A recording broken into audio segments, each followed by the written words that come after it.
9h21, c'est l'heure de retrouver Jean-Paul Chapelle. En ce Bonjour début de Samuel. semaine, bonjour Monsieur Jean-Paul Chapelle. Comment ça va, monsieur Samuel formidable. Etienne? Un petit peu fraîchement, si je puis me permettre. Ah bon? Deux points écho. On parle bien sûr de ces annonces très attendues du Premier ministre sur la réforme de la SNCF. Et c'est Force ouvrière qui va nous éclairer.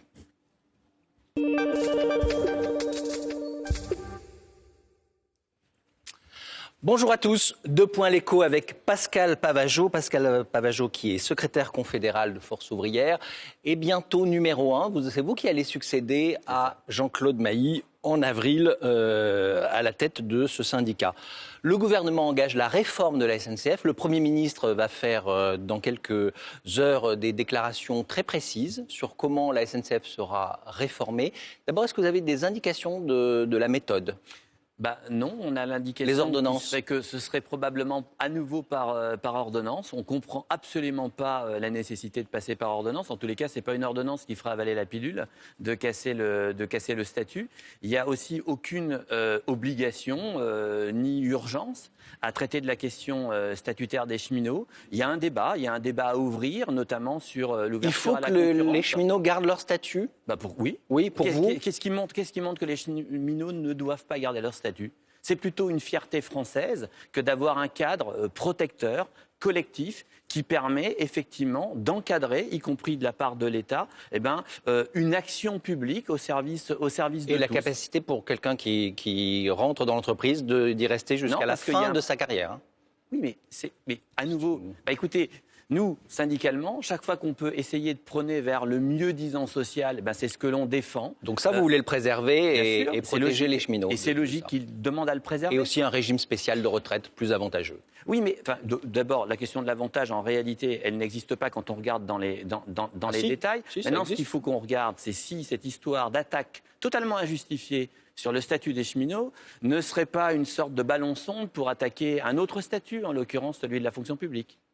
Donc un ballon d'essai. Un ballon d'essai, ouais. Voir comment ça réagit. Et vous Donc pensez... ça réagira le 22 mars. Alors le 22 mars, est-ce que vous appelez à faire grève ? La question, le 22 mars, c'est une journée aujourd'hui de mobilisation. Appelez-vous à faire grève ? Affichée, il y aura des appels à la grève, bien évidemment, notamment dans la fonction publique ou dans d'autres secteurs. La question des cheminots, les cheminots ont déjà annoncé qu'ils se greffaient sur la journée du 22 mars. Il y aura certainement d'autres mobilisations ou d'autres secteurs qui viendront. J'entends notamment potentiellement au niveau de la sécurité sociale ou autre, qui est également, elle, très attaquée. Donc nous verrons. En tous les cas, aujourd'hui, en termes de calendrier, la journée du 22 mars est une journée d'action qui s'annonce comme une journée significative en matière de réaction aux attaques distillées par le gouvernement. On a un gouvernement qui lance des bombes à fragmentation ici ou là, sans aucune raison, du jour au lendemain. Et donc, écoutez, il y aura un certain nombre de réactions autour du 22 mars.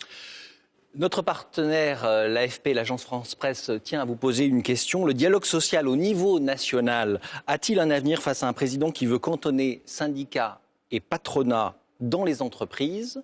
Quelle est votre réponse ? Il a une logique, effectivement. Je ne sais même pas si c'est cantonné, en tous les cas, de renvoyer à l'échelle de l'entreprise ou au niveau, du plus petit collectif. Ça, c'est une vision qu'on a effectivement découvert ou qu'on a entendue, notamment au travers des fameuses ordonnances réformant dites le Code du travail durant l'été. Donc, je ne suis pas certain d'ailleurs que ce soit une solution, aussi viable, puisque le paradoxe, c'est que de tout renvoyer sur l'entreprise pour donner moins de moyens au niveau de l'action syndicale, c'est quand même légèrement paradoxal. Je rappelle qu'on va potentiellement perdre 200 postes de mandats dans les entreprises avec la fusion des instances représentatives du personnel, plus du temps de délégation en moins. Et puis une vraie logique qui est de dire de moins en moins de syndicats, mais de plus en plus de représentants du personnel, c'est-à-dire en fait des gens qui sont élus par leurs collègues de travail, mais qui n'ont plus le back-office ou la culture syndicale. Vous avez l'impression que le gouvernement, que le président de la République veut casser les syndicats ?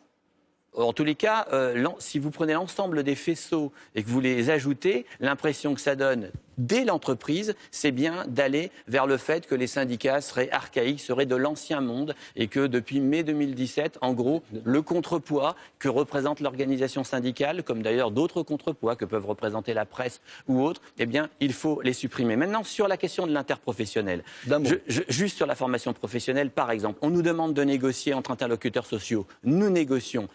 On n'a même pas finalisé le texte, qu'on a déjà un gouvernement qui annonce le lendemain que le texte ne suffit pas et donc il va falloir un Big Bang. Big Bang, ça rime avec boomerang. Donc on verra le 22 mars. On entend la menace. La question qui fâche, Alexandre Peyrou.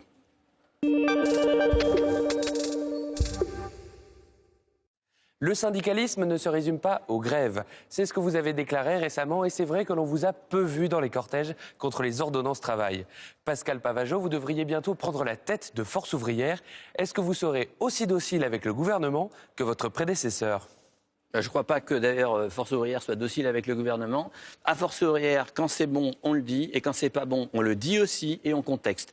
Et on conteste. Et on conteste, excusez-moi. Et on conteste. Et c'était le cas hier, c'est le cas aujourd'hui, ce sera le cas demain. Donc de ce point de vue-là, pas de changement, la ligne Force ouvrière ne bouge pas. En ce qui est en chanson, vous avez choisi Rainbow in the Darks, c'est l'arc-en-ciel dans l'obscurité. C'est surtout Ronnie James Dio, chanteur mythique de hard rock, malheureusement décédé et que j'aime beaucoup. Merci beaucoup d'avoir été avec nous. Merci à vous. Très bonne journée à vous tous. Un petit peu de hard rock pour terminer donc cette matinale de France Info. On vous donne rendez-vous dès demain 6h30. Passez une belle journée, prenez bien soin de vous, couvrez-vous surtout. À demain.